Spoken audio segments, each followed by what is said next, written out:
جەنابی سەرۆک دوایین پەیامی سیاسی خۆی لەسەر هەرێمی کوردستانی عێراق و دۆخی سیاسی بڵاو کرد. ئەو پەیامەی جەنابی سەرۆک نەخشەڕەیەکی تێدایە باس لە داڕشتنەوە پێکیانەوەی سەرۆکایەتی نوێی پەرلەمانی کوردستان،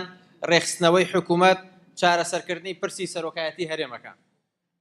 بە سوپاسەوە ئەو سیمینارە بەرفراوانە جەماوەری کە ئەمڕۆ لە برادرانی لیژنەی ناوچەی دوو سەڵفر ئەنجامیان ئەمە سوپاسیان ئەکەین. زۆر بە وردی قسە باسمان کرد لەسەر پرسی سیاسی ناوخۆی هەرێمی کوردستان دوایین پەیامی جەنابی سەرۆک چوونی شاندی پارتی دیموکراتی کوردستان بۆ لای لایەنەکان و ئەو سیناریۆیانەی کە پارتی لە بەردەستیان هەن، مامەڵەکردنی پارتی دیموکراتی کوردستان لەگەڵ هاوکێشەکانی ناوخۆی کوردستان، کوردستان و عێراق، هاوکێشان ناوچەیەکان، دوایین سەرکەوتەکانی هێزی پێشمەرگە لە شەڕی مووسڵ، ئەگەرەکان و ئەگەرە سیاسەکانی خۆناغی دوای داعشی مووسڵ و کاریگەریەوانە لەسەر هەرێمی کوردستان خوێندنەوەیەک بۆ سیاسەتی تازەی ئیداری تازەی ئەمریکا، خوێندنەوەی ئێمە بۆ هاوکێشەکانی ناو سووریا و تورکیا و ئەو پەیوەندیانە لە ناوچەکانان، ئەمان تقریبان ڕەهەندی گشتی ئەو بابەتانە بوون کە ئێمە بۆ جەماوەری پارتی دیموکراتی کوردستان ئەمڕۆ لە سنووری لیژنەی ناوچەی دو سەڵور باسمان کرد. ڕۆ خۆشبەختانە بەشێکی زۆر لەو حیزب و لایەنە سیاسیانەی کە هاوپەیمان و دۆستی نزیکی پارتی دیموکراتی کوردستان و لەسەر ڕێبازی پیرۆزی بارزانی لە پارچەکانی تری کوردستان ئەوانیش بەشدار بوون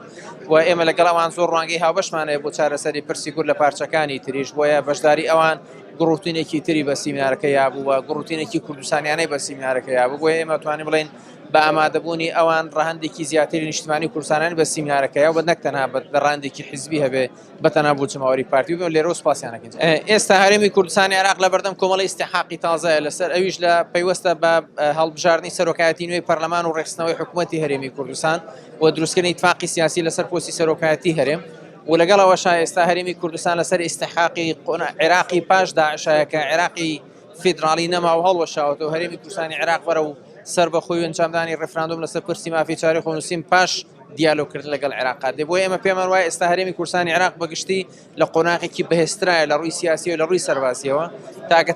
تەنگەشەیەک هەبێتمەوە تەنگەشێکی ئابووری ئەویش پەیوەندی بە دابەزینی سعری نەوت و بڕینی بودجێ لەلایەن مالکی و هاتنی و هەموو ئاوار و پەنابەرانە هەیە. ئێمە ئومێد دەکەین کە ئایندێکی گەشتر بۆ خەڵکی کوردستان لە 2017 هەبێ، چونکە ئێمە لە 2017 قۆناغی دوای داعش دەست پێیەکە، باشتربوونی دۆخی ئابووری دەست پێیەکە و